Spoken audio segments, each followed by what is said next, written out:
Okay, you've got an understanding of stocks and how they work and how markets work. Now you want to go buy some. Now it's time, the fun part where you get to go pick them.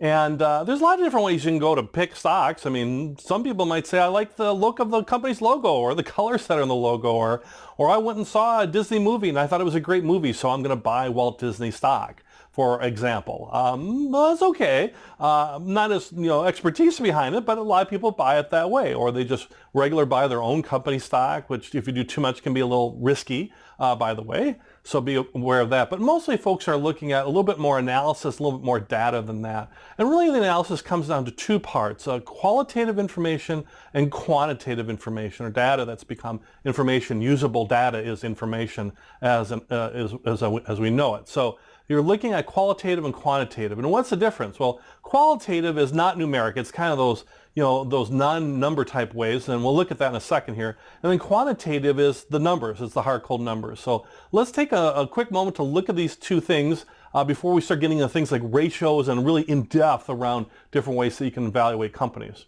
So first off, quantitative, as I mentioned, is the hard, cold numbers, right? It's not opinion or anything like that. It's like, here's the numbers. Here's what our sales numbers are. Here's what our earnings numbers are. Here's the stock price. These are all numerically based things. So that's the quantitative aspect. And you're looking at financial results. And from those financial results, you're developing or using, there's very many well-established ratios and things that will highlight us for some of the key ratios out there to evaluate companies versus one another. Whenever you're evaluating companies, and I'll say this many times over, so bear with me on this, but it's really important to compare a company within its own industry against its peers. I mean, it's hard to compare Google, a high-tech company, versus ExxonMobil, a well-established income dividend-paying oil company. You can. They're both large companies. They're both large company stocks. Like, there's aspects of it, but there's really kind of different industries. So you want to compare maybe Google versus Yahoo versus maybe ExxonMobil as a comparison.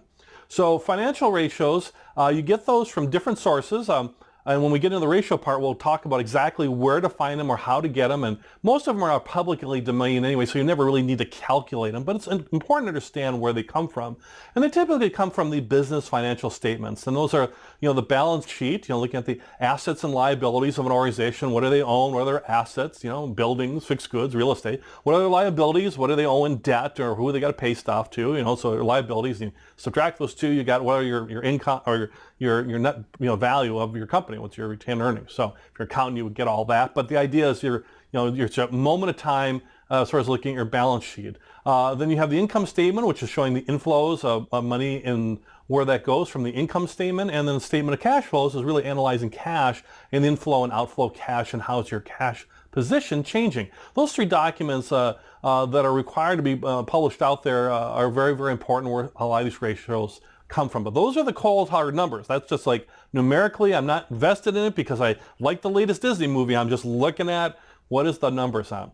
Now qualitative, we compare that now to qualitative, that is not numeric. That's the quantitative part. So a lot of times with qualitative, you're using things like logic, for example, or maybe things like your gut or emotion or your knowledge about a particular industry or company. I mean, sometimes if you work within a company and you've worked in that company for many years and you worked in a particular industry, you'll know that industry well. That doesn't mean you're an expert as far as buying stocks in an industry, by the way. You still want to do your due diligence on it, but you'll understand that industry and what's working and not working in an industry better than somebody who maybe has not worked in that industry. For example, if I'm investing in, let's say, healthcare stocks and somebody's a doctor that I'm comparing to, a doctor is going to know more about healthcare and what's working, what's not working, how managed care works, all that stuff better than maybe I would as far as knowing the industry. Now, I might be a better investor, though, because I know how to use analysis and quantitative stuff and how to build a better portfolio. But at the beginning, that person will know that industry from a qualitative standpoint. You also want to look at from a qualitative standpoint is what's going on in the wide world. What are these, demographics? What are trends? What is happening out there? So if you're interested in, as a good example is healthcare, understand that the population is aging, that we're having more longer lifespans, and there's more opportunities for companies who are in that healthcare field with their clients basically, in many cases, are going to live longer. That means they can buy their products longer. Just that nature itself can be really good. What about for millennial generation? What are they buying? What types of things are they buying? The investment in technology and understanding technology, and that's maybe where technology stocks might target that particular market. What's happening from a global aspect? And we live in a very global, interconnected world. I mean, I'm very blessed to have tens of thousands of people in my courses here, and I've got in my online courses, and I got folks from all over the world. I have folks from over 141 different companies that watch my videos, my training videos, and I'm very grateful and blessed, and thank you so much for doing that. But think about how the world has changed, that I can do this over the internet and offer this type of training and education where, even a decade ago, it just really wouldn't work well, and decades before that, it's like, forget it. You could just work in your local market, maybe go around and give speeches and give live training. Now we can reach people through the internet. So there's a change and a trend within the world. So what does that mean for maybe your interest in investing in companies that do online training? For all I know, that might be an opportunity around that. So your sources for that, from qualitative information, is coming from what you know about the industry, from news, management statements that might be out there. So a lot of times when they release their income statement or the balance sheet, they might have a conference call or something where they're talking to investors or the investment expert community, and they're talking about future things that are going to happen. That might not be numerically based, but just saying, hey, we're looking to invest in this new market, or we're going to expand here, or maybe we're a retailer and we're going to close stores. So what does that mean for our stock? Or we're going to open stores. What does that mean? Or we're going to lay off people. We're going to hire people. So looking at these management statements coming out can impact a stock. And then also what some of these research analysts who are on these conference calls are listening to, what are they saying out there too as well? I mean, anything could change. There's a lot of information out there, but you have folks that are dedicated to researching stocks, let's say in a particular sector or field, and they give out statements and they talk about stocks around there too. So that could be part of your qualitative information. Warren Buffett and other well-known investors, especially Buffett, really talks a lot about understanding the company and the industry, and that you really understand that before you invest in it. And I know I've had some experience with that too. I've had better success with companies I've either done business with, or I really understand more so than maybe companies where it sounded good, it sounds like a great technology, and I'm just taking a chance on it. And sometimes it's worked and sometimes it hasn't. But I know in my own personal success, the more I can understand the company, the more I can understand the industry, the more I can understand that qualitative aspect, and then bring in the quantitative aspect to back up my decision making or make me make better decisions, that makes me a much, much better investor than just following some news or what's the hot stock now. That can always usually lead to trouble, because once there's a hot stock out there, people know about it and the price has been driven up, and maybe it'll go up, but maybe it won't. So qualitative information is not numeric. It's kind of that overall information that you're gathering, and then use it with the quantitative stuff from the balance sheets, the income statements, and the statements of cash flows, and those financial numbers together to make your choices. So now we're going to take a look at some of these really important ratios, and there's some real key ones. There's hundreds and thousands of ratios out there. Well, maybe hundreds of thousands, but there's lots of ratios out there. But there's a few financial ratios that are really key ones, particularly depending on what you're looking to invest in, from growth stocks to maybe dividend or income-paying stocks. So let's take a look at those. Before we look at individual ratios, these top ratios to look at from a financial perspective, just a couple real quick things to keep in mind whenever you're evaluating a company using really any ratio. First off, where do ratios come from? Well, the balance sheet, the income statement, and the cash flow statement. That's where their original numbers and things come from, and they then come from the operations of the business. So when they have sales, for example, that's all aggregated, and then that ends up in, let's say, like an income statement as revenue. So it's from the operations of the organization, but it's balance sheet, income statement, and cash flow statement is where you're going to see where these ratios come from. And one thing that's really, really, really important is to compare ratios within the same industry, or comparing companies versus one another in the same industry versus outside their industry, because a company might look great compared to the broader market, but within its industry, it might not be as great a performer. Or there might be things that, like, technology stocks or something like that might have high price to earnings or high price ratios because they're very big growth stocks, and which could be a great thing, but you might shy away from them because you look at the broader market and see lower price to earning stocks or lower PE ratios and say, wow, those seem like safer bets. Well, they may or may not be. So it all depends on that industry. So do compare within the industry. Another couple key real important things is some ratios are more important than others depending on the industry itself. I mean, so if you think about it, not all ratios are the same. I mean, they're all the same as far as calculation, but some industries reward or it's more impactful for certain ratios than others. Let me give you an example here to kind of drive that home. Inventory turn ratio, which is how fast are you selling your products and goods, how fast are you turning that inventory. The faster you can turn your inventory, the better efficiencies you have, the better profitability you have. So inventory turn is an important ratio. It's a very, very important ratio for like retail companies. Because you think about it, a retailer has a lot of inventory, right? You go to a big store and they have lots of inventory. Let's say it's a clothing retail. They have lots of different styles of clothing. Maybe it's different seasonality of clothing, winter, spring, summer, fall. And so they got a lot of different stuff just for a clothing retailer, let alone somebody who does hard goods as well. So how fast they turn that inventory is very important when you're evaluating a retail stock. It might be less important when you look at something that doesn't carry a lot of inventory, maybe like a media company, for example. It has assets, yeah, but it has digital assets, but it doesn't have those hard goods sitting on a shelf that's got to be sold, or else they're going to be marked down as a loss or sold on clearance because summer has ended, winter is coming, and now people are buying parkas and they're not buying shorts or things for summer or swimwear, for example. So inventory turn is a real important retail, or wouldn't be in other industries. So same thing with any of these ratios. Understand which ones are more important within certain industries. Also, some ratios are more important by the type of stock than others as well. Some are important across lots of different things. The only price to earnings is important, but it's a way to value growth and value stocks, for example. But if you're looking at, let's say, dividend stocks, well, dividend yield or dividend payout ratio, those things that are really specifically to dividends, well, those are life or death for you. You really are wanting to buy a company that's got a good dividend yield that'll continue to pay it. Well, that's very, very important. And you want to really compare companies and really analyze that dividend payout and that dividend yield versus, let's say, a technology firm or a health firm or somewhere that pays no dividend at all. Like, how can you compare a company that doesn't pay a dividend?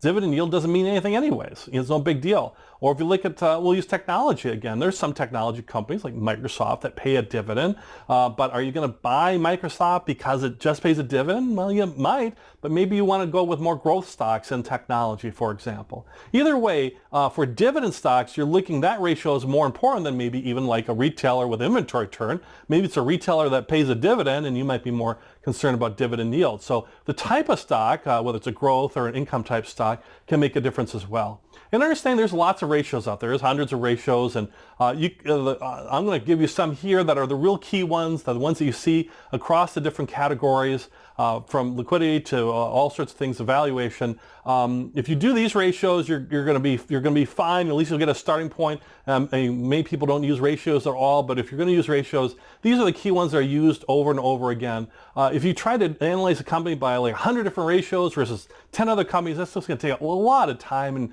might even lead to paralysis by analysis where you don't make any decisions at all. Or maybe you start looking at some ratios that aren't important and thinking they're important. That can cause some behavioral issues or cause some problems as far as investing because you looked at the wrong ratio that wasn't important because it was the number 30th ranked ratio for that industry, so to speak. So when you're looking at ratios, here's some key ones that we're going to look at now that if you do these, it'll really give you a great start and really understand these well when you're starting off and really starting to compare companies. And if you want to go beyond that, feel free, and using your qualitative and your quantitative analysis. In this section, we're going to use what's called fundamental analysis. We're going to look at the fundamentals of a company or organization and see how they're doing, some measures or ratios to see how the company is doing, and what's really important to see how that company compares to other companies that we might want to invest in. One thing that's very important when you're looking at any ratio within any company is to compare it to its peers within its industry. You could compare it to the wider market, and that's okay to compare to the big wide market too, both domestic, international, whatever. But you really want to hone in on its comparable competitors that are out there so you can kind of see who's maybe doing well or who's maybe underperforming and look at how they're doing within the industry. Probably a couple times as we get into the ratios, just remember to really compare it within its industry and versus its competitors. Now we've got the ratios broken down into 5 big categories that, there's a very traditional way as far as looking at, and then you have these individual ratios or numerical measures within these 5 categories. First category we're going to look at is valuation, or that's simply the price of the stock. You're looking to evaluate the company, you're looking to evaluate its stock price, maybe its dividends and how its dividends compare and how those future things might continue to go on. So you're really trying to get a price valuation to compare it to the pricing valuations of other companies, so you can make a good choice based on what might be a good price for an organization or company, what might be a good fair price, something that you can maybe hopefully grow and appreciate that price. So we're going to look at valuation. Then we'll look at also profitability, which is pretty simple. It's what it says. How profitable is the company? What are some measures that we can use to measure profitability and compare it? Next is liquidity. We're looking at how liquid the company is, looking at things like current ratios and current bills, more so looking at things like current bills and how they can pay their current bills. Are they very liquid, or are they carry on a good amount of debt and are having a hard time making their current business bills or current things? So that's looking at liquidity. And then we'll look next at debt, which really goes even beyond liquidity and looks at more like solvency. Is this company solid? What is its debt to equity ratio? How can is it solvent enough to survive? And you want to see if somebody's maybe carrying high levels of debt, for example, that might be precluding it from maybe making future investments. Many companies take on debt, and debt's an okay thing, to invest in future investments with the idea that that debt they're taking on is going to pay off in a bigger way. But if you have too much debt, it can be a real drag on an organization and a real warning flag for us as the investor. And then lastly, we'll look at how efficient is the organization? How is its operating measures?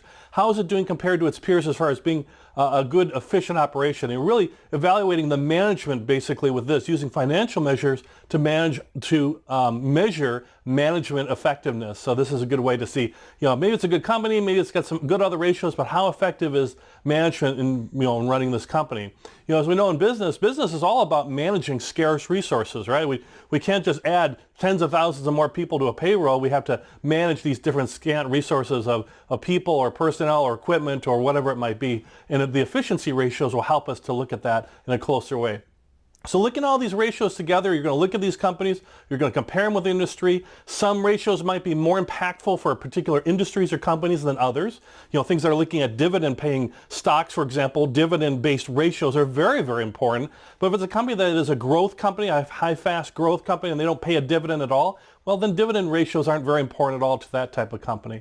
By the same token, in certain industries, like turning over inventory or carrying low amounts of debt might be important for some industries, like inventory turnover is real important to like a retailer, for example, versus other types of industries. All right, so that's a quick overview of these different types of ratios and what categories they fall into. Now let's go into each category and see some of the key ratios that are out there that are really effective within that category. There's thousands and thousands of ratios out there. We can always keep continuing to add them, but these are some of the key ones we're going to look at that really every investor should be aware of. And let's get started looking at these different ratios. So let's start looking at valuation ratios. Basically, we're looking to evaluate the company from its idea of its price. What is its stock price trading for? And is it a fair value, or is it overvalued or undervalued? And how does it compare to others in its industry and its competitors, for example? And really the granddaddy of all valuation stock ratios, and really of almost all ratios, is the price to earnings ratio. You might hear it known as the PE ratio, or price to earnings ratio, or PE ratio. Very famous, one that's used all the time. There's one ratio to know. This is certainly one of the big ones to know, is the price to earnings ratio. That's why when you go online maybe and you look up a stock price, a stock quote, usually right around there you'll see a PE ratio around that price somewhere. Certainly if there's a little bit of a quick summary of the stock, a little bit about it, you'll usually have a PE ratio next to it.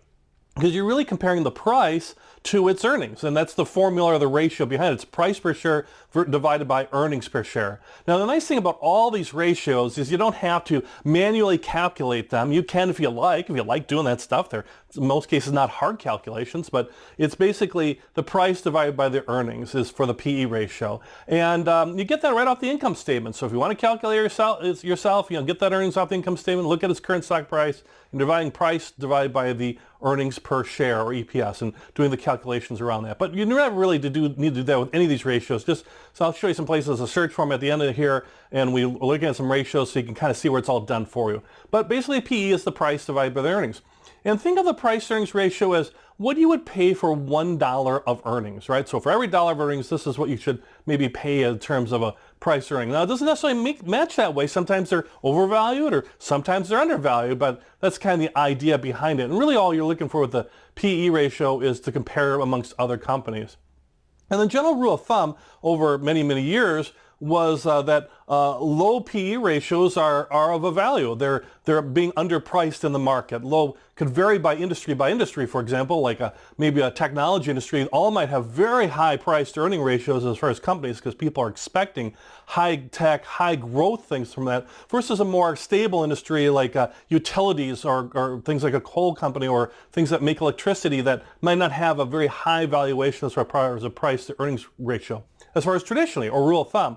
Now, what we know in recent market times, rules of thumb can really go out the window in some areas, and certainly price-to-earning ratios are like that too, where you might see really high price-to-earning ratios of some utilities, and same thing with technology stocks might be lower, but they tend to be much higher as well too. So the thing is, if that's a higher number, if you have a PE ratio of 15 and another company has one of 10, well, that's a better value as the 10. It's price in comparison to its earnings. Now, there's a lot of other factors that go into picking stocks. Don't just go by the PE ratio, or any ratio for that matter, but it's something that's a good tool comparing. If you're comparing two companies and they're very close to you in terms of what they pay for dividends or income or growth rates or what you think of the company, everything's close, and one's got a PE of 10 and another one's got a PE of 20, well, that PE of 20 might be really overvalued. You're really kind of taking maybe a little more risk that you're towards the top of that stock versus maybe buying something with the lower PE ratio. That's the idea behind it. Sometimes you might hear commentators say, oh, this stock is overvalued, or the market is overvalued, or maybe undervalued. But if somebody's saying, oh, the market's overvalued, or this particular stock's overvalued, when they're saying that, they're usually referring to the PE ratio. And they'll usually say, well, the whole market has a price-earnings ratio of X, and only 10 years ago it was Y, and in the 50s it was this, 1950s it was this. And they'll have some discussion around that. So if you ever hear these terms about being overvalued or undervalued or the market or something like that, they're probably talking about price to earning ratios, and use it as a good tool for you when you're looking to maybe narrow down your choices of companies and see how that company's price to earnings ratio compares to others in its industry, and see if that price maybe is overpriced and maybe you want to stay away from it, or maybe it's like really low and you're like, hey, this might be a great opportunity. Consider other things as well, but price to earnings ratio is usually a good place to start. Another very good and popular valuation ratio is the PEG ratio, which incorporates some things from the PE or price to earnings ratio in it, as we'll learn about in a second here. So the thing is with the price to earnings ratio, a lot of people would say, well, that's great, I'm looking at stock price, I'm looking at earnings per share, but I'm not really considering, what are the future growth prospects for this company or this organization? Maybe I'm willing to take something that's a high PE or a low PE if there's a lot of significant growth out there that might benefit me. And thus the PEG ratio was born. It also comes from the raw data, comes from the income statement and also looking at the current stock price. And the formula behind it, which again, don't ever do these formulas, but if you're interested in doing formulas, the PEG ratio is basically taking your PE ratio, your price divided by its earnings, and then dividing that number by the projected annual growth in earnings per share. So you're looking, what is our earnings per share? Calculate earnings per share and your projected annual growth in that earnings per share. Okay, so there's a lot more moving parts in here. Don't worry about that as much. I would just go out and try to find things that will list out the PEG ratio. You can find those out there. But that's how it's determined. The PE ratio divided by the projected annual growth in earnings per share. And the idea behind it is it's putting in a factor of earnings. What is our earnings per share of stock? So if you have more stock, the earnings are very important. And how is that growing? It's all about growth. So it's using that basic format of the PE ratio and then looking at a growth factor. Well, a PEG ratio below 1 is considered to be a good value, right? It's an undervalued stock. It might be something that's a good value with maybe some good growth rates out there relative to its price and its earnings. That's where the PE ratio part comes into play.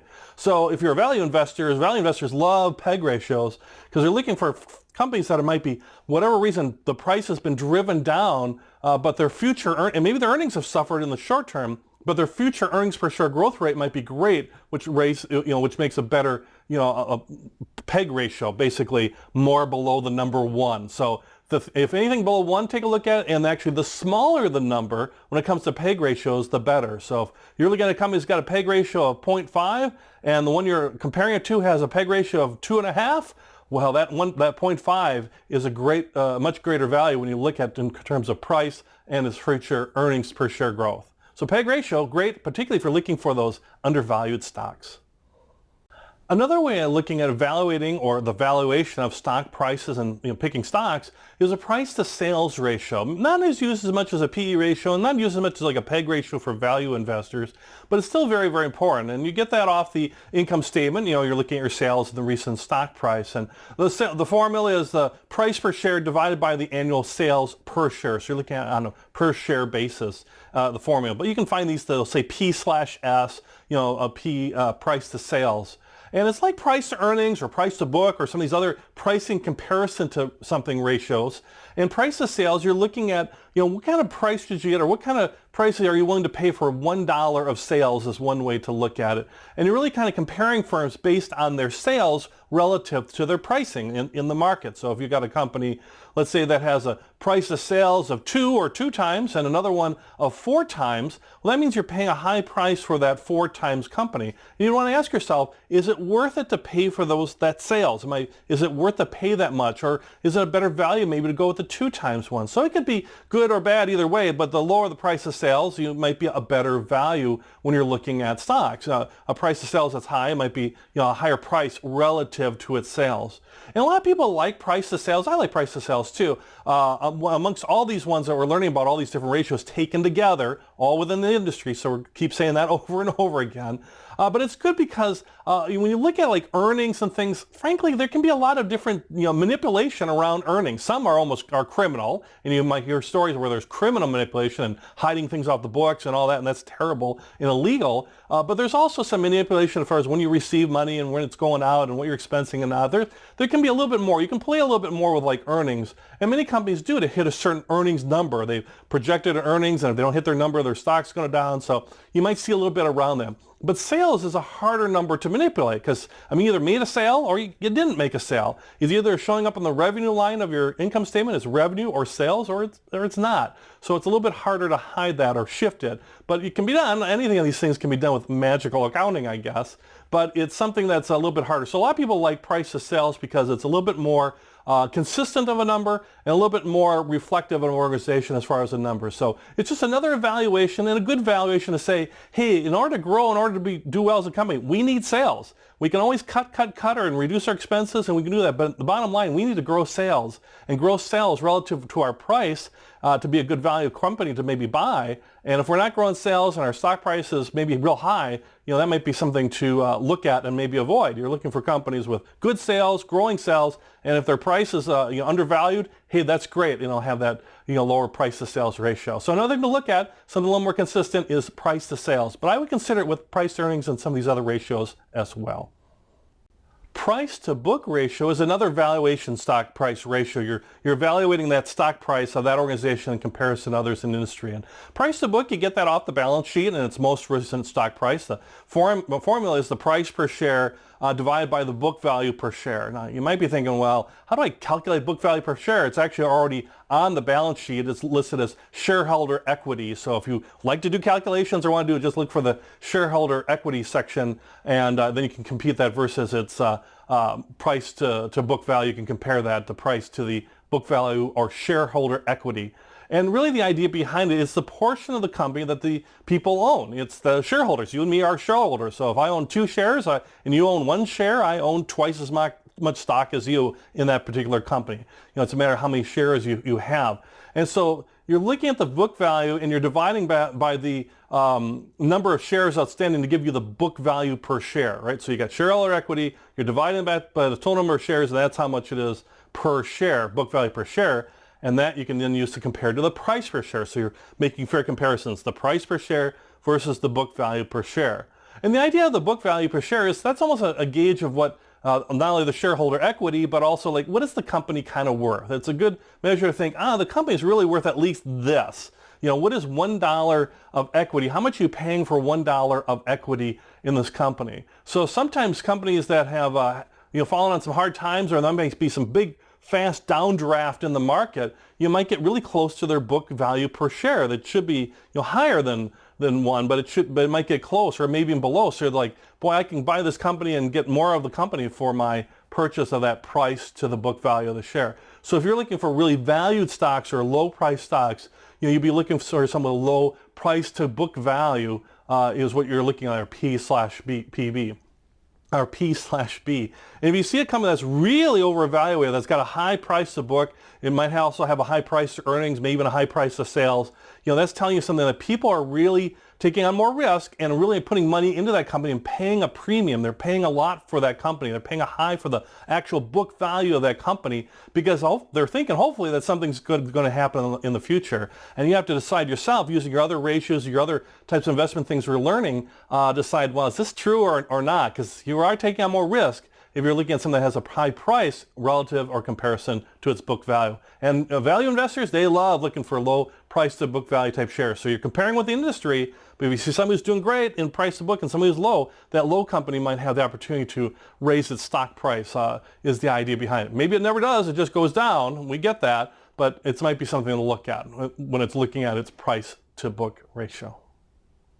If you like dividend stocks, and I like dividend stocks, I like high growth stocks too as well, but I like to have a mixture of stocks, and so I like dividend stocks. And if you like dividend stocks, I think dividends where they're paying you out quarterly income is great. Well, that's terrific. Then you want to look at dividend stocks, and they've got a couple of ratios that are very, very, very important when it comes to dividend paying stocks. If you're buying stocks that pay no dividend at all, well, then you can just forget this part. You don't need to evaluate it. This is only looking at stocks that are paying out a dividend. And one of the first things you'll look at is the dividend yield. You can get that off the income statement and the most recent stock price. And the formula behind that is you're looking at the dividend per share and dividing that by the price per share. Remember, everything's on per share basis. So how much are they paying in dividends per share stock that's out there, and divided by the price per share, and that will give you the yield or a percentage. And if you think about companies, dividends are the primary way that they actually give money back straight to the shareholders, to the owners of the company, you and I who own the stock, let's say, on a stock exchange. Of course, the other way is that we buy at a certain price and we hope that price grows over time, and then at some point we'll sell that and capture that capital gain by what we sold at the top there is the idea. Hopefully it doesn't go down below what we bought it for, but the idea is we get that capital appreciation. But dividends are things that are taken out of current earnings and are just money that's given back right directly to shareholders, so you can get that regular income. So if you're looking at that from a dividend yield standpoint, or getting that regular income, you'd be interested in a high dividend yield. If you're comparing two stocks and one has a dividend yield of, let's say, 2%, another one has a dividend yield of 5%, for, let's say, and let's say they're in the same industry and everything, then you would want to look at that and say, wow, for every dollar of share, for every share I have of that, I'm going to get basically 3% more with this other stock. I get a 5% yield versus a 2% yield. One way you can even think of it is almost like interest, right? You put money in a savings account, you get 1% or 2% interest on your cash. It's kind of a similar thing. You're getting that 5% versus your 2% back on that dividend yield. So higher dividend yield companies means more money for you when you put your money basically in that quarterly dividend. You're going to get that on a yearly basis, that percentage back. So if it says 5%, that's usually like an annual or yearly calculation that you'll get 5% of your money back by owning it, like passive income through dividends. And so dividend yield is a great way to compare companies within the industry, particularly if they pay a dividend. That's where you're really looking at that pay a dividend. Now, a couple of things around dividend yield to be cautious of or be aware of. One is sometimes you might have companies that have a very high dividend yield. They're really outside the norm. They might be paying a 10% dividend yield where everybody else in their industry is paying a 2% dividend yield. And you'd be like, wow, why don't I buy the companies that are paying the 10% dividend yield? Makes sense. You're getting so much more money. In fact, why don't I put everything in that 10% dividend yield if I can get almost a guaranteed 10% back every year? And that's the problem, is the guarantee part. Remember, dividends are not guaranteed. A company could cut their dividend at any time. And what can happen is once a dividend yield goes way up like that, a lot of times how that's happened, if you think about it from the numerical or ratio aspect, it means their prices probably drop dramatically, maybe very quickly. Their dividend has stayed the same, so they're still paying that. But because the prices drop so fast, their dividend ratio is a higher percentage because the price is lower and the dividends stay the same. They don't go down together or rise together. The dividend is more of a fixed thing. It stays the same. So thus you get the higher dividend yield. The prices come down. Now you could buy that stock and a couple of things could happen. One, the price could continue to go down, which could really hurt your ability to have any capital appreciation. And if they don't cut the dividend, well, then you would get that dividend. Maybe you could hold that for a long term, and at least you're getting the dividends, but you're not getting the combo of both capital or price appreciation and dividend appreciation. But also what happens when stocks have a very high dividend yield, that means their stock price has gone down, and probably for a reason. Maybe they're struggling with earnings, or they're looking at bankruptcy, or something is going on that's causing a nervousness with that stock, and the price is plummeting down. And one thing that maybe people are afraid of is that they'll cut the dividend or eliminate the dividend totally. Dividends aren't guaranteed. They can be cut at any moment. And so sometimes you see these high dividend yield stocks where the price has gone down, the yield has gone up in comparison, and then the company comes out and says, oh, we've got to cut or eliminate our dividend. We're on hard times. We're having a hard time making our payroll or paying our bills, so we're going to eliminate the dividend. And then what happens? You get no dividend, so that's no good. And then the stock price usually plummets really fast, even further, 20, 30%, even more, because anybody who bought that stock originally for that dividend is now probably exiting out. So it's something you might be able to hang on to for a long time if you think it'll come back, but that could be a long road. So if you're looking at something and saying, well, it's got a high dividend yield, that looks great, just in comparison to the industry, just be a little cautious on that and really look at the company and how they're doing, and how overall things, if they can maintain that dividend, will be the key thing. And then there's a ratio that actually helps us with that, and that's called the dividend payout ratio that we're going to look at next. So I know when I look at dividend companies, I look at how long have they paid that dividend, so are they consistent payers? I then, and are they safe? I then look at the dividend yield, to see what's going on with that. And then I look real close at this dividend payout ratio. That'll be a real help for you to see, like, what are my chances that dividend is going to continue to be paid. And that's what we're going to look at next. And a real key thing with dividend stocks, dividend payout ratio. Okay, we're looking at dividend stocks and the valuation of that stock price, and we're maybe looking at dividend stock that's pays us a regular dividend, which is great, and maybe it's even got a high dividend ratio, or dividend yield, excuse me, a high dividend yield, so we're getting a good return on our money, and that's exciting too. But one thing to be cautious about is, can they continue to make that number? Can they continue to pay that out? And is it risky? Is it in danger that it might be the dividend itself be cut or eliminated? And that's where the dividend payout ratio is really involved. And I would caution anybody who's looking at any kind of dividend stock to really look closely at the dividend payout ratio, because things that may look good in the first place may look good up front, like, wow, look at that yield. This company's great. Look at that dividend that's paying out. You know, it might be hiding things that are going to be bad news coming later that'll cut that dividend and really crush your stock, not only from the price that'll go down because the dividend is cut and people want to get out, but also you're just going to get less or no money from your dividend. So let's look at dividend payout ratio and what that means and why it's so important. You're going to get this from the income statement too. Once again, they'll list these things. You can search for them. You know, just search for the dividend payout ratio. You'll find them. I'll show you some things here at the end of this section about, you know, where you can find some of these ratios. But the dividend payout ratio is looking at the dividend. What is the dividend? Dividing that by net income. How much income or earnings net income do they have coming in? Because the idea of the net income is that is what pays out the dividend. I got money coming in as a company. I take a portion of that money to reinvest in the company, you know, hiring more people, buy equipment, expand my business. But if I'm a dividend paying company, I also take a portion of that earnings that come in, that money that's come in, and I pay out directly in the form of quarterly dividends to my shareholders, my owners of the company. And they all get a little piece of dividend based on how many shares they have. If I own 100,000 shares and you own 200,000 shares, well, that's great. You're going to get more dividends, twice as much dividends as I would. So it's all about, can they continue to pay that dividend? That's what the payout ratio looks like, is looking at the income coming in and saying, can they continue to pay that dividend? And that's what you're looking at, is maintaining that steady dividend, and will continue to maintain that steady dividend. You might have companies that paid out a dividend for 40, 50, 60 years, and that's great, and that's a great sign that they'll continue to pay it. But if they've got lousy income coming in, they could cut that dividend at any time. So just be aware from a payout ratio standpoint. You know, that could be more of a challenge. And each company has its own policy regarding dividends, and, you know, what it thinks is the best interest rate or best amount of interest in the company as far as how much to pay out. But income investors should be really, really aware of this payout ratios and things along those nature, and keeping an idea of what is a good payout ratio. So in general, you want the payout ratio to be low as it can be. You usually will see companies paying out half their earnings in dividends and maybe half that they're reinvesting in the company. So you may see ratios around 50, 60% payout. That means they're paying out 50 or 60% of their money back to you, which is great.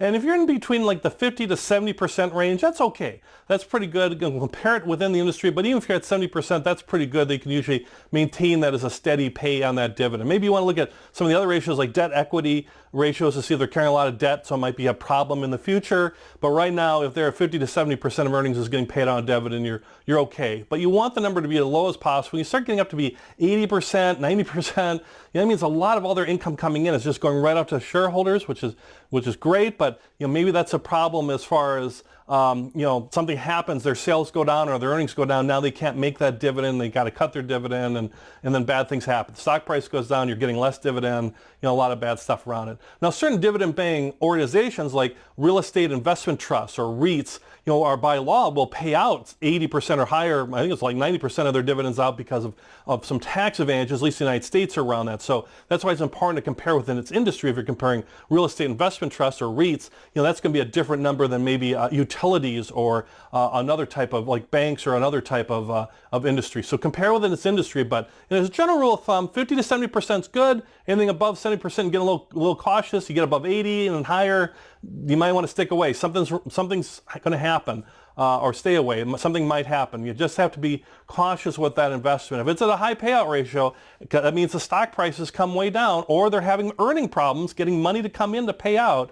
Think about that. Well, not necessarily the stock's down, but if they're having a high payroll ratio, that means they're having a hard time getting enough money in to make those commitments around the earnings. And your stock price is probably reflecting that. It's probably has come down. So maybe it's a great buying opportunity. If more income comes in and they lower that ratio, then people will pile back in that stock and raise its stock price because they'll feel safer. Remember, most people that invest in dividends, especially a lot of retirees and all, are investing in dividend stocks because they want safety as well. So they like stocks that have a low payout ratio, low dividend payout ratio. If that number gets higher, then those people like, I'm going to jump out of that stock and maybe jump into a competitor or another stock that has a lower payout ratio because I want to make sure I get that dividend of some sort because I'm relying on that for current income. So think about that. I know I use dividend payout ratio anytime I'm looking at a dividend stock. So I'm not just chasing, hear the term chasing yield or chasing high dividend yield or chasing yield because you want that return. Understand, is that return sustainable? And the dividend payout ratio will help give you an idea if that return is going to be sustainable or if it's something that might have some bad news coming in the future.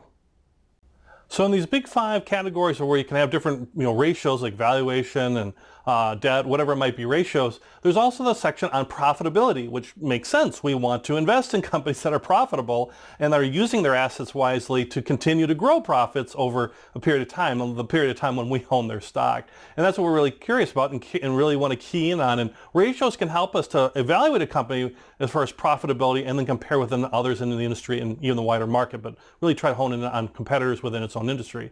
And one of the more popular ones out there is return on assets, or ROA, right? You're getting this information from the income statement, the balance sheet. Formula on it is you're really looking at net income divided by the average total assets or the total assets that are being carried and looking at that in comparison to net income. Once again, these are formulas that will already be out there. You don't have to worry about calculating, but just good to understand, I guess, where they kind of come from. These different types of ratios. And this is really looking at assets. Assets are being things like a company owns, right? A company owns factories and equipment and different things that they own in order to conduct their business, right? So in order to do business, they have to have these assets that they own. And the ROA tells you how good is a company at making money and using those assets basically to make money. So if I'm investing in a new factory or I'm buying additional equipment or a capital expenditure to buy additional equipment, when I do that, am I getting a return on that asset? Am I getting a return on that investment in that asset?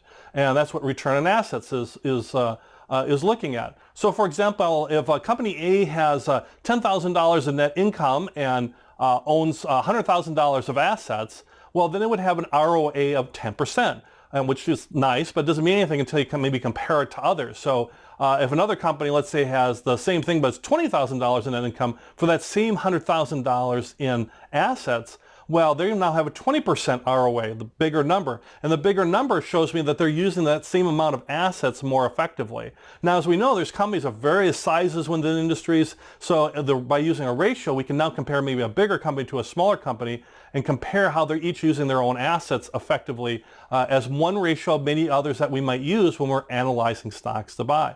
So for ROA, or return on assets, think of it as for every dollar of assets you own or the company owns, how much in profit can it generate in profits each year?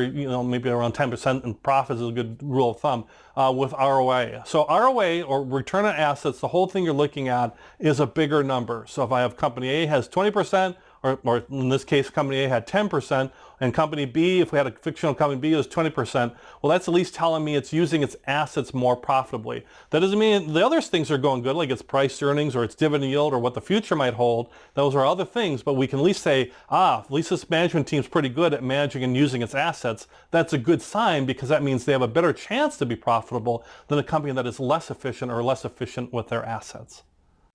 Another profitability ratio is return on equity, or ROE. Similar like to ROA, or return on assets, you're looking at how effective is the company being managed, how effective is the company. And you're really looking at it from a profitability standpoint. That's why it's in the profitability ratios category. So ROE, or return on equity, you're looking at the income statement, the balance in the balance sheet, and you're looking at net income dividing by the average shareholder equity. So where ROA was all about assets and how effective we're using our assets, that is taken out in this equation. This is about shareholder equity, basically what we own. We're the owners of the company. That's the equity, is another word for ownership, so to speak.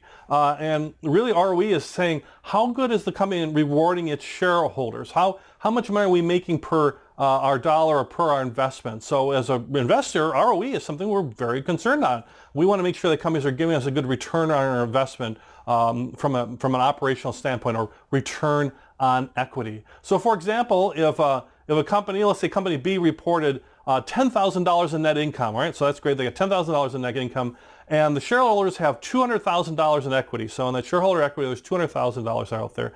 Its return on equity is thus 5%. So for every dollar of shareholder equity the shareholders own, the company is generating, in this case, 5 cents in profits each year, right? Or 5%. So my return on my equity that I put in there, I'm getting 5%. Now that may not necessarily be reflected in the stock price, or my return on my actual stock price, on my stocks going up or down. There might be other factors there, but this is another way of measuring, effectiveness of an organization. And this is looking at not from an asset standpoint, but looking at from a shareholder investment standpoint. So like return on assets, return on equity, the higher the number, the better. So if you're looking at two companies and one has a really high return on equity compared to the other, that is a good sign that they're really giving you a good net income, giving good earnings and good things compared to this other company. So in terms of profitability, ROE and ROA, return on assets, return on equity, higher the number, the better.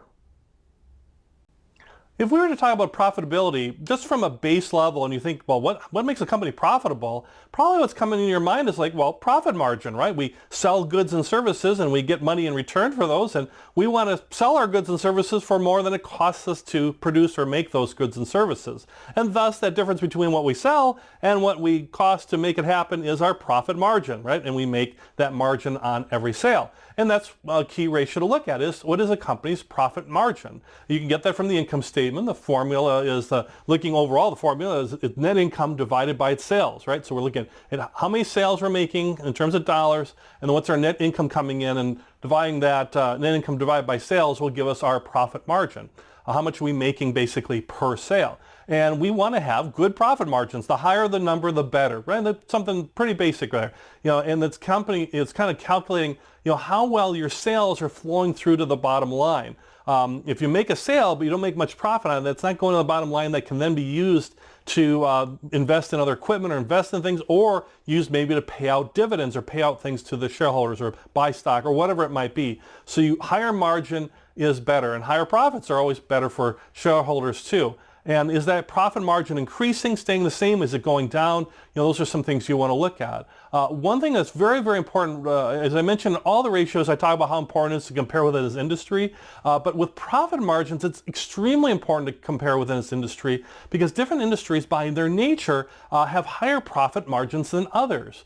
For example, large grocery store chains, where you can buy lots of food at a grocery store, or maybe retail is a similar way. Retailers, they run a very low profit margin. They make their money by selling lots of goods, and they have that low margin, but a lot of it gets to the bottom line because they're just selling so much of it. Think of it like Walmart or these large Target, these large retailers. That's what they do, is they don't make much per sale, but they have a lot of sales. Versus, let's say, a company like Google or some of these technology companies, Microsoft, they have very high profit margins, so they don't necessarily have to make as many sales because they're carrying less inventory or goods, or their costs or their expenses are lower in comparison to other industries. So compare within an industry is very important, because you might have a company that has what looks like to be a great profit margin, but in its industry it might be actually very low and a very poor, underperforming potential stock, versus maybe somebody in a lower profit margin industry that might be a good stock, especially for the long term.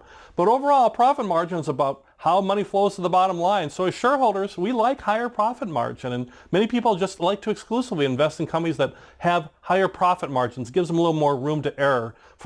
But remember, if you're not making sales, you're not making profit either. So it's that dance between what are you selling stuff for, the price, and then what's your cost, and how much is the spread between. But from an investor standpoint, the higher the profit margin, typically the better. But just make sure you compare within the industry and amongst other factors that you might be using when you're evaluating stocks. Let's look at some liquidity ratios now. Now, liquidity is all about short term. Can you basically pay your bills in the short term, versus, let's say, some of the debt ratios, which might be looking at longer term and longer term debt. But liquidity ratios are all about how liquid is the company, what is its ability to make its payments and service its debts in the short term. And one of the most common ones in the liquidity ratios, and one you want to look at, is the current ratio. That's probably the one that's used almost the most, along with the next one we'll learn, is the current ratio. And you get the balance sheet, and that's where you can easily see it really from the balance sheet. It's a very easy formula. You're looking at your total current assets divided by current liabilities, right? Assets are things we own, factories, equipment, whatever. And liabilities are things that we owe people. We need, short-term payments, that kind of stuff. We're looking at our current liabilities that are out there. Maybe we owe money on a lease or something like that. So that's liabilities. So with the current ratio, what you're looking at, you're measuring a company's ability to pay its short-term liabilities in comparison to its short-term assets. So you're really looking at short-term assets, short-term liabilities. That's the current part. The current assets are current liabilities. But once again, you don't have to calculate that. Just go look for companies. They'll have in its statements and things its current range. You can find that pretty easily. And the idea is, if the current ratio is over 1 as a numeric, that means the firm or the company has more assets than liabilities. It has the assets to pay its short-term liabilities. I mean, worst case, that means it could sell all its assets, take that money and pay all its short-term liabilities and make it that way. Now, you never want that, but that means it's not really insolvent or in trouble. It means it has the ability to make its current payments. That's very important from a long-term view of a stock, but also short-term. Companies that can't make their current payments, their stock prices go down pretty fast because people get worried about that company. Are they going to make it, or are they in trouble? So ratio over 1 is good, and the higher the number, the better when you're comparing it. If it's less than 1, that means its liabilities are higher than its assets, at least from the current aspect. That doesn't mean they can't continue to service those liabilities. They got cash coming in, or maybe they got long-term debts that are coming off the books and they can then funnel that cash, or they're taking on more long-term debt just to meet its short-term obligations, or borrowing money from a bank to meet short-term obligations. So you can do things to keep solvent, but aren't those kind of not great things? You don't want to take out more loans to service short-term debt. If you're going to take out a loan, you want to use that to fund long-term, bigger growth type opportunities, not to service short-term debt. So when you're looking at companies, look for anything that's got a 1 or higher, and the higher the number, the better. But if it's below 1 in its current ratio, be a little bit more cautious on it. Really digging deeper in that company and see if there's anything that might be problematic on the horizon, particularly for the industry as a whole, or that company in particular, because a short-term shock to the system in the industry or that company, if they're having a below 1 current ratio, that means they could be in trouble real fast. So if you want a riskier stock, then look for something with a low current ratio. But over 1 and above, that's a little bit more solid of a stock, meaning its current ratio, able to make its current payments. So when you're looking at liquidity to see if a company can make its short-term debts and make its short-term payments, current ratio is very popular, very good. It's usually a pretty good ratio. But for those who want a more stringent test, something that's a little tougher than that, that's where you'd look at the quick ratio, otherwise known as the acid test ratio. It's very similar to the current ratio, it's just tougher. It's a tougher hurdle to get over. It's something you'd look at the balance sheet for, and the quick ratio is looking at its current assets of an organization minus the inventory, and inventory being an asset, right? You own those goods that you want to later sell. So current assets minus inventory divided by the current liabilities. So it's like the current ratio, which was all your current assets and all your liabilities, current liabilities, and then you do that factor as a ratio. The quick ratio is taking those current assets, but it's taking inventory on it, basically reducing that current asset number. It's reducing the number of current assets if you take inventory out, which makes it a tougher number to have a number above 1. Let's say we said in the current ratio it's below 1. That's really troubling. It makes it harder because you've now taken out a whole chunk of inventory that has value. And the reason that it's done in the quick ratio, it's for somebody who wants a more stringent test of that current ratio, basically a more stringent test to say, or a harder test in terms of, can this company meet its short-term obligations? Because the thought behind it is, if you think about inventory, let's say you're looking at a retail company that has a lot of inventory. They might have inventory in warehouses, they have inventory in their stores, they might have inventory in these stores all over the country or the city or the world. They could be all over the place, right? All this inventory, and it takes time to sell inventory. You can have a sale and stuff and sell down your inventory, but still it's a lot harder to sell inventory than to just take cash out of your cash account as a company. So the quick ratio is taking that, saying, let's take inventory out of this equation because we know that's not as current as we'd like it to be. We want a tougher test, and we want a tougher test to see how strong this company is in its ability to make its current debt, to service its current liability, so to speak.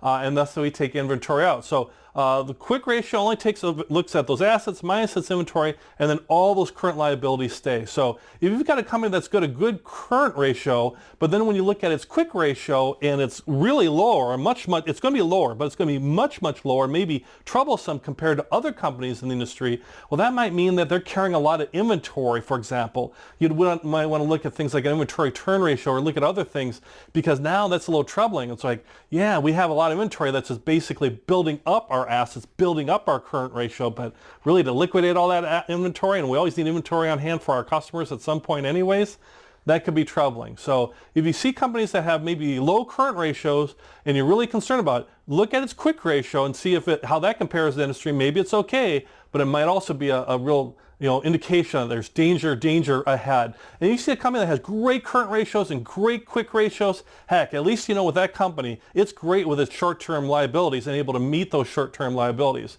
And it's got great liquidity. Now, as we know, there's lots of other factors, the pricing factors, the equity, all sorts of different types of evaluations to look at. But when you're looking at these liquidity ratios, the current ratio and the quick ratio, using these two simple ratios will really help you understand a company and its ability to meet its short-term needs. When we talk about liquidity ratios, that's all about the short term. Debt ratios are all about the longer term. So where a liquidity ratio like the current ratio or the quick ratio is looking at current assets and liabilities, debt ratios are looking at more things of the overall or total picture than things like total liabilities and how they're able to service that. And one of the most popular in terms of debt ratios is the debt to equity ratio.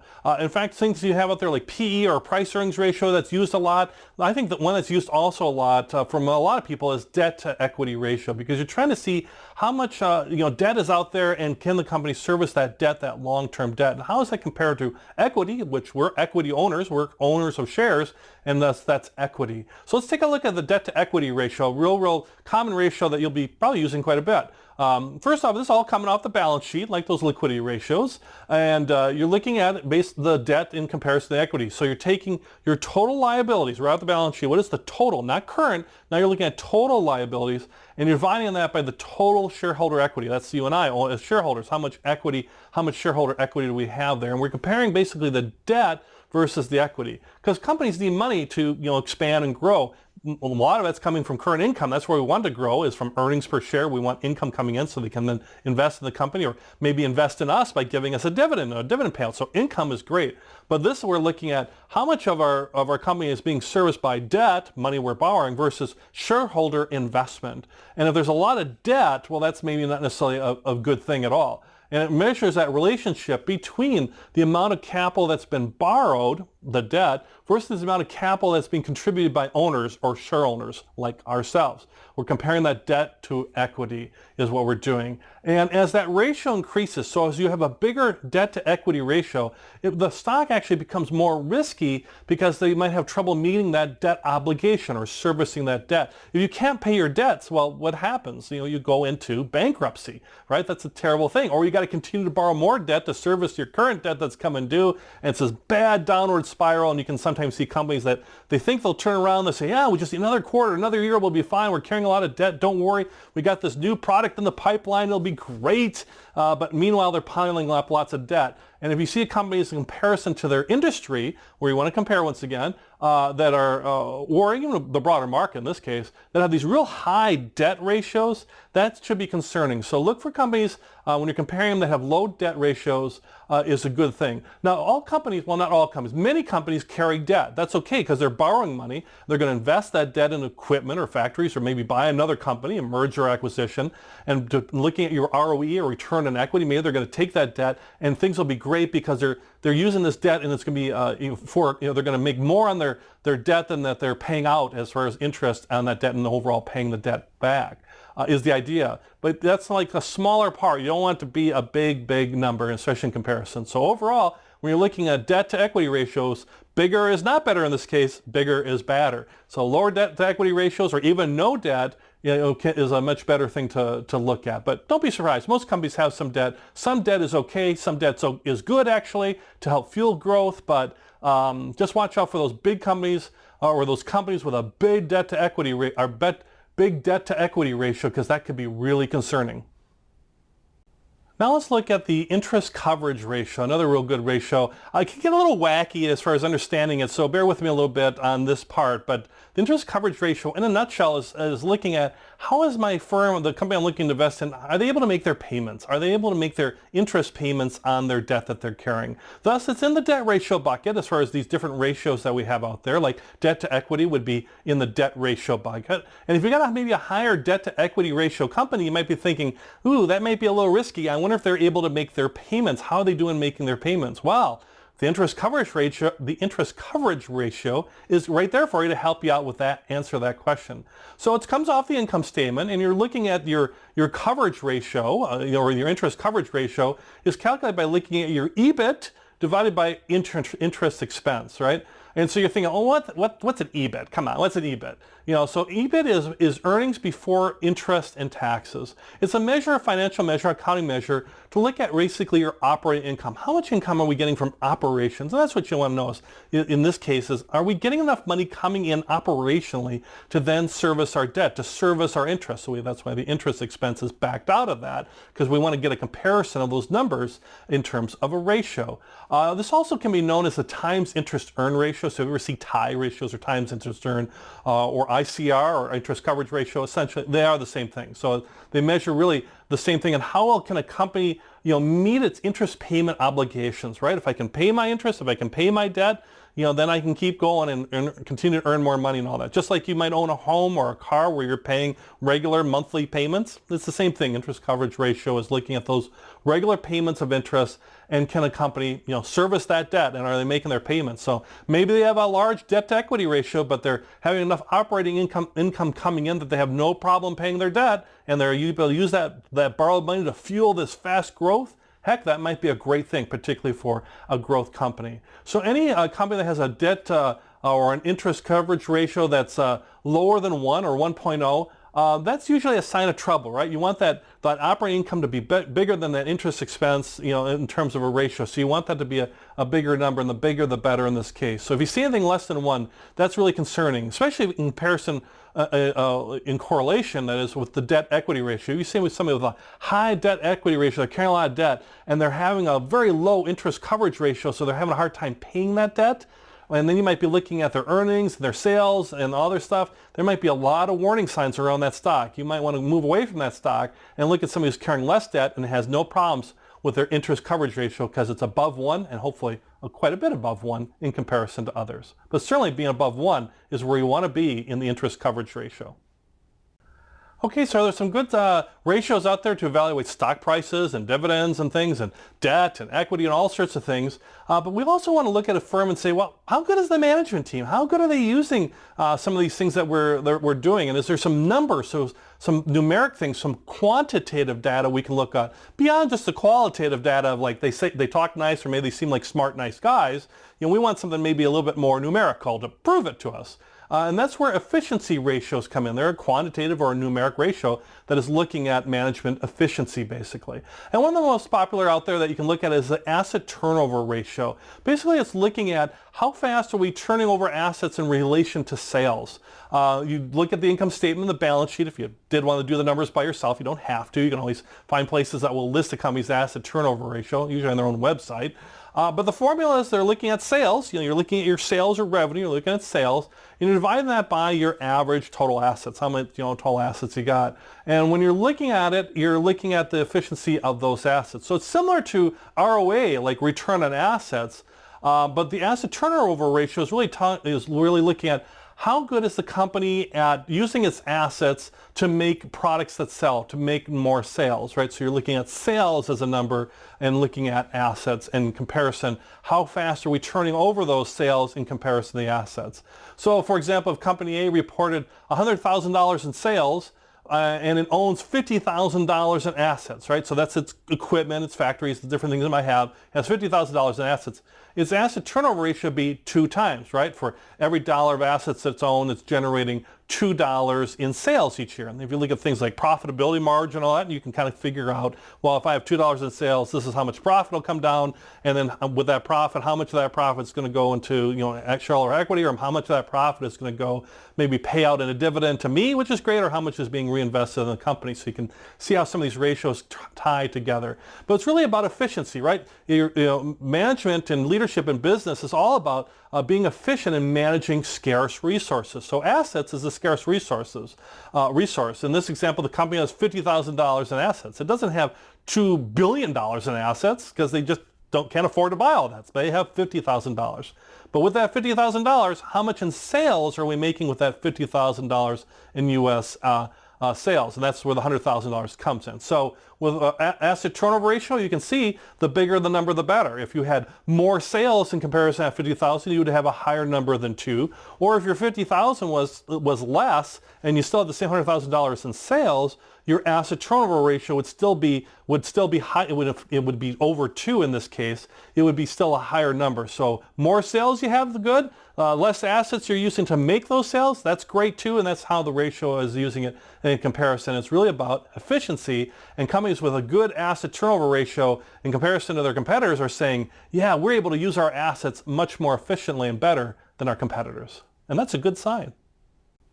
If you're looking at a company in terms of stock and they carry a lot of inventory, like a retailer or a grocery store, or even a manufacturer where they might carry a lot of inventory, which could be raw materials or finished product, inventory turnover ratio is a key ratio you really want to look at in comparison to its competitors in the market. And this is an efficiency ratio. It's looking at how efficient is the management team and the team in terms of turning over inventory. And what we mean by turning over inventory is how fast are we cycling through that inventory? How fast are we taking that good that's on the shelf and selling it, and then we put another one on the shelf and then we sell that? And how fast are we going through all the different kinds of inventory we have in terms of numerics or costs and going through that? And this is information you can get off the income statement and the balance sheet. It's looking at the cost of goods sold, and you're dividing that by your average inventory. And by doing that numerically, it'll actually give you an efficiency number. It'll give you a number of sort of how to cycle through that inventory. You don't really need to worry about calculating, especially for folks that carry a lot of inventory. You'll be able to find the inventory ratio. We'll look at how to find some of these ratios here in a moment. But just understanding that the inventory turnover ratio is a key measure to see how fast we're turning over that inventory. And generally, the higher the number is better, because that means a higher number means you're turning it over faster. So if I have a number of, let's say my turnover ratio is 5, that means I'm turning over my entire inventory 5 times and then replenishing it 5 times. Which may be good depending on the industry. If company A has a 5 times turnover ratio and company B has a 2 times inventory turnover ratio, well, company A is turning over its inventory twice as fast, over twice as fast as company B, and that's a good thing. More efficient, more sales, that's a good thing. Also in terms of like obsolescence, not hanging on to old or obsolescent parts or equipment or finished goods. Think about like a grocery store, for example. Some of the goods they sell, like fruits and vegetables and things, are perishable items. If you don't sell it or turn it over fast enough, it'll go bad and you got to throw it away or write it off as a loss, right? I mean, you can only have a fruit or vegetable out, for sale for so long a period before it goes bad. So you want to have a higher turnover ratio in that case. So when you're looking at companies, you're looking how they compare and how efficient they are. For companies that do carry a lot of inventory, some companies don't carry a lot of inventory, it's not as big a deal, and then you take that into consideration. But for companies in industries like grocery, like retail, where they carry lots of inventory turnover is a really good number to look at in terms of how good that management team is and how efficient their operations are. In this lesson, we're going to take the ratios that we've learned about and use them in real life and actually compare a couple companies against each other and see how they compare about these ratios. And mostly what we're going to learn is where to find these ratios fast and easy. You can always calculate it yourself, which is very time consuming and maybe prone to error. You can always dig deep into the annual reports and stuff, and that's always good as well. But there's some nice sites as far as finding these ratios really quickly and easy. You can certainly look at Google Finance, Yahoo Finance. I use them a lot for a lot of different things, but found one actually with Fidelity that's pretty good, and we're going to show you that. We're going to do a demo in just a second here. A couple things when you're analyzing ratios. Reminder once again to consider the industry that you're comparing companies that are in the same industry works best. I mean, that doesn't mean you can't compare companies outside of different industries. Just understand that different industries react differently with different ratios sometimes, or some ratios might be important in some industries versus others. Like if you're a retailer, inventory turnover ratio is very, very important to maybe a company that doesn't carry much inventory. So keep those things in mind. And when you're comparing companies, it's best to compare them within the same industry and compare them against each other. There's some easy ways to compare them. There's some good free online tools. We're going to look at one here that I like because it really gives me all the information really, really quickly all in one site without having to jump around at least too much. Reminder also for this demo here, it's really for education purposes only. The purpose of this lesson is not necessarily so much analyzing companies as far as picking one over another, that's sort of a different type of lesson, but we're going to look at ratios and where to find the ratios, and that'll get you a starting point, and then from there you can kind of dig in deeper with the companies and figure out what fits best for you. So with this educational demo, I'm not making a specific stock recommendation as far as one company over another, but I am going to tell you which company's ratios might be better than another and other things you might want to look for or consider. So just think of that in your mind as well. Also, when we go into this, we're going to go into Fidelity, happen to have a good research type of tool. A lot of online brokers and things have great online tools too. So if you're using an online broker like an E-Trade or TD Ameritrade or something like that, they might have even better tools that you get by signing up with them, or your full service broker could do this for you as part of their full service. I'm going to show you something that's free that anybody can use, but even before we look at that, if you're already doing business with a company as far as who you're buying and selling your stocks from, then you might want to look at their tools because they might be even better. But this is a nice free tool. You can see the link here as far as looking at. And for the purposes of this particular demo, you can probably tell we're going to look at Coke and Pepsi, right? Coca-Cola and Pepsi, two big, large beverage manufacturers, and so we're going to look at them to learn about ratios. Okay, let's learn about ratios and kind of some tools to compare a couple companies against each other real quick and easy. And you know what? Fidelity, who is a big mutual fund supplier, has a nice comparison tool. I mean, you got Yahoo Finance, you got other people out there that are pretty good, but I kind of came across this. Fidelity's pretty good. So let's take a look at this one. It's free to open to everybody here. It's hard to find, so you want to go under this eResearchFidelity.com. If you go onto the Fidelity site, you can kind of search around and find it by the menus. Otherwise, just go right here to this particular site. It'll take you to their Stock Research Center. And once you're here and you know some companies you want to compare, over the left here is where you can enter your company name or symbol. We're going to look at Coke and Pepsi. So if you're not sure what the symbol is for Coke, you can just start typing it, and you can see it'll start popping up here. Coke, Coca-Cola, different things. I happen to know it's KO for Coke. So we're going to pull up Coke first. So we're going to pull up your first company first, and then we'll look at Pepsi side by side. But first thing you got to do is pull up one company first. So let's do that. So here's a snapshot of KO, or the Coca-Cola Company. They're a beverage manufacturer, of course. Make a lot of things like Coke and Diet Coke. They own a lot of other companies too as well. And this gives you information on them, some just a quick snapshot, price changes every day, of course. You can get more information over here on the left-hand side. But we want to go right here where it says compare, because we want to compare Coke versus another company, and then we're going to, from there, we're going to see where we can get the statistics real easy, or excuse me, the ratios real easy. So right now where we've got Coke up, you can see we've got a table here. Up in this little part here is going to be a real key drop-down menu where we can find different pieces of information that we're going to go into in just a second. It automatically defaults to key statistics, like its current price and a little chart and all sorts of good stuff that's in there as far as some current key statistics. So, and as you dive into it, you can start getting all the different ratios here for Coke by using these drop-down menus. But before we do that, since we want to compare two companies, we're going to figure out Pepsi as well. Now, let's say I happen to know that PEP is Pepsi, but if you didn't know, you can look it up. You can go over here and look it up like Pepsi or whatever. I just happen to know that Pepsi is PEP for its ticker symbol. So you'd want to know your ticker symbols beforehand. All right, so here's Coke, here's Pepsi. You can see it's Coca-Cola Company, Pepsi-Cola, direct, very much so direct competitors. Now let's compare the ratios between these two companies and kind of see where we can find the information and how to interpret this information based on what we've learned so far around ratios.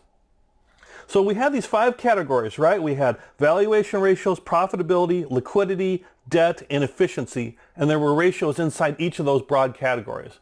So let's take them in order. Let's start with profitability. So on here, I'm going to go under the drop-down menu, and I'm going to find, or excuse me, not profitability, we're going to go under valuation first. So we're going to first go into valuation. So you can see off to the left-hand side here, here's valuation. I just click on valuation, and now it's changed my information here under Coke and Pepsi in these 2 columns.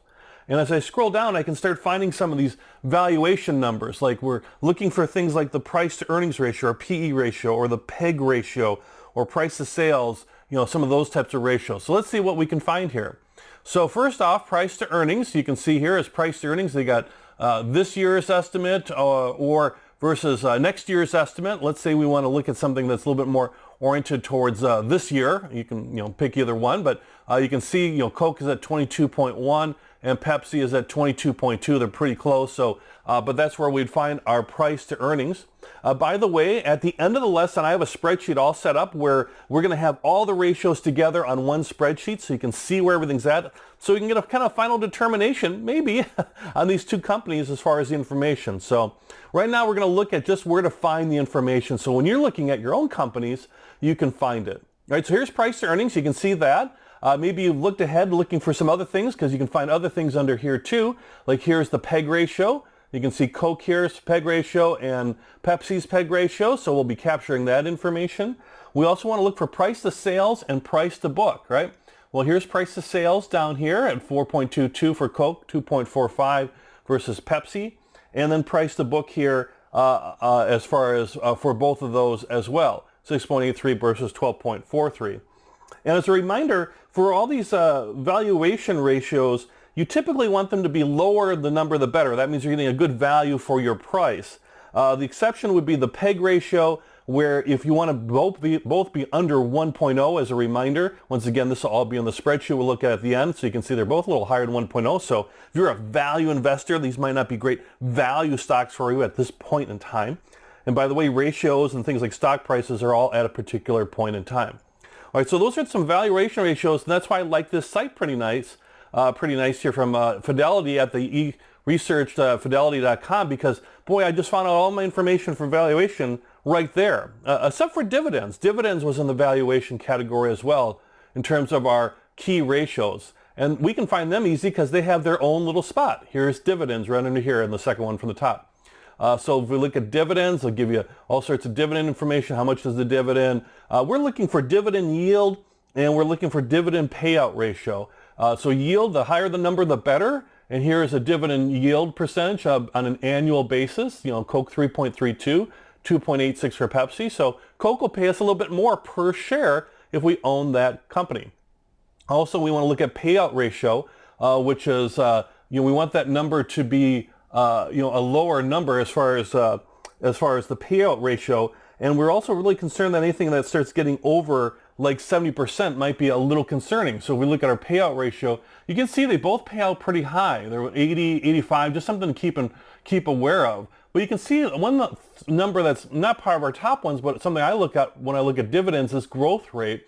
And you can see a 1 year and a 5 year average. You can see they're growing their dividends. So these are long-term dividend paying companies that pay a big chunk of their money out in dividends. So even though they're running a little high, they've been paying consistently for a long time and they're growing their dividends.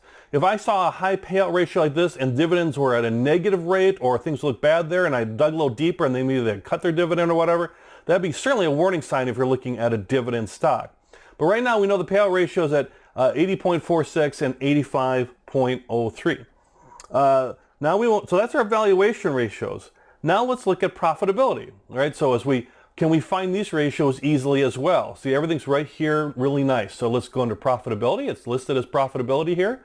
So easy peasy, as they say. They give you lots of ratios. Remember, there's lots of ratios out there. We're looking for 3 of them: return on assets, return on equity, and profit margin. Is what we're looking for. So profit margin, we scroll down here, or we don't have to scroll down too far. We're right here, profit margin. You can have the most recent quarter or the trailing 12-month profit margin. If you want a little bit more data or statistics around there, that might be a little better time frame. You can even go back, look in the annual reports and go back further, but they give you at least a starting point here, and you can see Coke runs a bigger profit margin, which is good. So every sale they make, they're making more money on it. So that's really excellent. Helps to pay those dividends and things. And if you scroll down, you'll see, return on equity and return on assets right down here at the bottom. Return on equity and return on assets. So Pepsi gives you a better return on equity, and Coke gives you a little better return on assets. Once again, we'll have the spreadsheet where we'll have this all summarized, so you don't have to memorize or record anything right now. We're just looking to see where we find this stuff. And maybe we're looking at things like ROI, return on investment, higher the number the better too. There's other types of information out here. Just don't get too consumed by paralysis by analysis. By the way, we're going to come later to an efficiency ratio, which is inventory turnover. They happen to have it here under profitability. The inventory turn, the higher the number is better. So you can see Pepsi here is a little better than Coke as far as inventory turn. So they happen to list it under profitability versus it's really more of an efficiency ratio. So be aware, sometimes they can end up in different spots. So let's look at liquidity. And one thing you'll know for liquidity, how are we able to meet our current debts, not our long-term debt, but our current debts? How are we able to make those payments? And if you see here, there's nothing that lists liquidity, because sometimes things are listed just in different ways. So on this particular site, it's under cash and debt. Is a way to kind of find it, our current cash and our long-term debt. So you'll find that information under here. But if you're looking for liquidity in this site, you won't find it there. So if you're looking at other sites, be aware that your information might be hidden, or maybe not hidden, but just in a different spot. So we're looking for the current ratio and the quick ratio. How good are we at paying our current bills? And they're both at the bottom here on this particular site. Current ratio for Coke, 1.2 versus 1.4.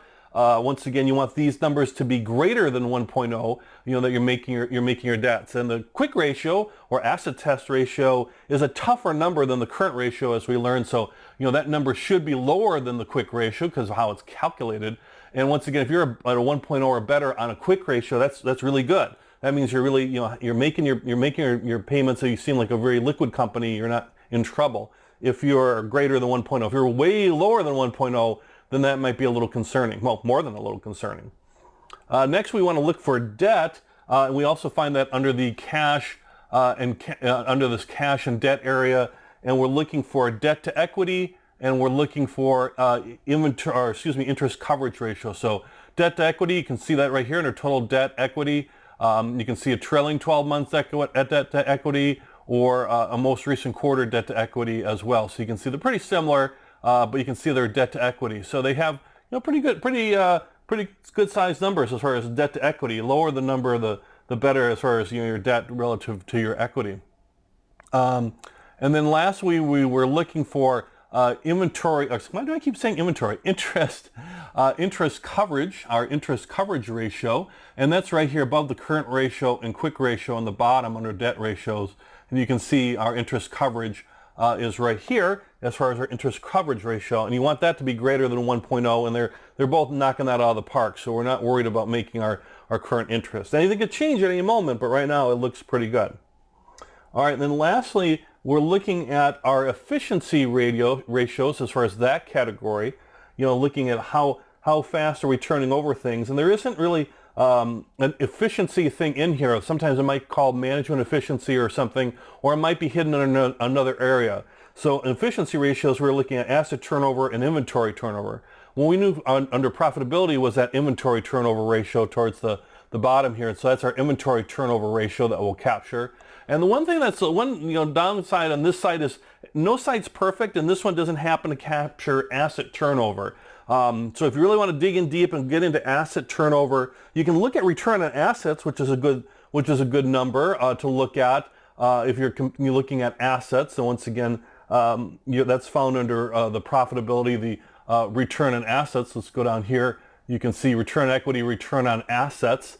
But if you wanted to look up asset turnover, not on this site, I happen to look it up on the on their individual websites and things for Coke and Pepsi. You could also find it in some other places too as well, as far as asset turnover. So it's not listed on this site, but you can always get that right again from the companies themselves if you want to do your due diligence and get to every type of ratio. Other return on asset can be very helpful as well.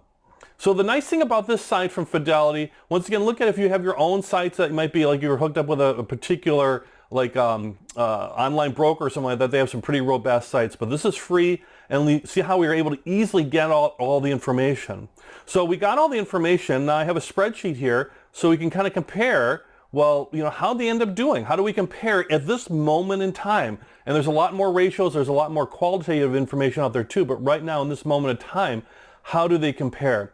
And basically I've got Coke and I got Pepsi here, and if it's highlighted in yellow, that means that they are better than the other company. Doesn't mean that's necessarily great overall, but they're certainly better than the other company. So if you look at, let's say, this PEG ratio here, 8.07, 4.18, we would like actually something that's below 1.0 generally is better in a PEG ratio. Particularly if you're a value investor and you're looking for those contrarian stocks, those stocks that are on sale, or something like that, you might look at these and say, well, their price relative to their future earnings growth, which is what a PEG ratio is looking at, as we learned. You're not seeing something that's really undervalued here. Doesn't mean it's not a good stock, not a good dividend-paying stock or anything of that nature, but if you're searching for low PEG ratio, below 1.0 stocks, you probably would pass up these two stocks. Even though Pepsi has a lower number and might say, yeah, its price relative to its future earnings growth, you're getting a good price in comparison to Coke, is how you'd look at that. Once again, for any of these ratios, review the lessons on the individual ratio to learn more about them in great detail if you happen to skip ahead to this one, or this is just kind of the summary and where to find all the information. So if we look at it, we can see, Pepsi has got a good price to earnings. Once again, how it compares to the market, industry, all that could be different, but comparison to Coke, just slightly better than Coke. PEG's a little better. Price to sales, it's got a lower price compared to its sales. Coke's got some good book value there, so that's a good price to book. So you're getting a lot of good company for your price you're paying. Better dividend yield and better dividend payout. They both are consistent growth payouts, but they're better dividend yield and dividend payout between those two. Let me go back to them because I put it in, I think, a wrong number there. Let me just double check that on that dividend payout. 80.46. So I'm looking at dividend payout. Oh, I was looking at the last quarter. So the last quarter they paid at 43.51, which is a good sign for the last quarter. But if you look at the trailing 12 months, they're at 80.46 and 85.03. So that's the thing with ratios. You got to kind of look at what you're looking at there. So if I'm looking at last quarter and most recent data, I'd say, boy, they're doing great. Under 70%, pretty good. But over the last 12 months, they're a little high. They're in the 80s. So maybe that would be concerning. You need to kind of figure out, well, how's it look maybe going forward? Profitability, they got good margins. Pepsi runs a real high margin. That's our nice high return equity, a nice return assets for Coke. I meant to say that Coke runs a real nice high margin in comparison to Pepsi. So if I'm looking at Coke, I'm thinking good dividends, good dividend payout, at least over the last quarter, good profit margin. So when they're making sales, they're making more money that can help pay those margins. Liquidity, they're both above 1.0 with these liquidity ratios, so no worries there with either one. Pepsi is a little better. Debt, the lower the better, and certainly interest coverage ratio, you want that to be greater than 1.0, so you can see that Coke's got a nice balance sheet around around debt to maintaining that debt. And then efficiency, we looked up that asset turn off site on their annual reports and different information on their website because it wasn't in the Fidelity site, but the 0.13, 0.12, they're right there. And then inventory turn, Pepsi has a nice inventory turn. So if you're concerned about slowing sales or concerned about, turn on inventory, that's where Pepsi maybe stands out a little bit better. So what does all this mean? If I was to look at this right now, I would say there's no clear-cut winner. There's some things I like about one versus another. I like this dividend payout for the last quarter, and I like that I get a nice yield, but maybe Pepsi's a little bit more on sale. I mean, actually lower the number is better, so that should be Coke here on a price to earnings 22.1. But they're so similar. It's almost a push there as far as Coke and Pepsi. But nice profit margins from Coke. Both are pretty good. Nice inventory turn from Pepsi, but nobody's standing out as a clear-cut winner. And if I'm looking for something that maybe is again a low value or undervalued stock, looking at that PEG ratio, I'm not seeing undervalued stock here. See, I see pretty good valued stocks relative to their future growth. Their earnings growth is how companies are evaluated as far as paying out things like dividends, or how they're evaluated from their potential earnings per share and their price to their earnings. Having earnings growth is really important for that. So Coke and Pepsi, good. And so where they typically fit, they're big companies, large cap, dividend payers, long-time dividend payers, good, solid Fortune 100 companies that are going to consistently pay you kind of a solid dividend. But if you're looking for something that's undervalued, or you're looking for that high growth stock that might have a real high price earnings because you're expecting it to be the next Google or something, then these wouldn't be the companies for you. One last thing here on this as well, we go back to our original kind of evaluation thing under the key statistics here, and you can kind of see their week over the last 52 weeks in this particular snapshot. Pepsi's done a little better over the last 52 weeks, 13% versus 7.64. You can compare that to the market and all that kind of stuff. But if you look here under sector and industry, you can see they're both in consumer staples, like consumer type goods is another way to think of that, staple, type goods. And they're both in the beverages category. They're not in retail, they're not in grocery, they're beverage manufacturers. They make beverages. So you would find them in the beverage category. So this means it's a fair comparison. Now it's easier with Coke and Pepsi because they're pretty national, international, known brands. So it's easy to know they're maybe in the beverage sector. But if you take another company that might be a smaller cap company or a newer company, you might not be as sure where do they fall in. Are they in the beverage sector, or are they in this another sector or something of that nature? Okay, so the whole upshot of all this is you can use this as a nice tool to get your ratios quickly.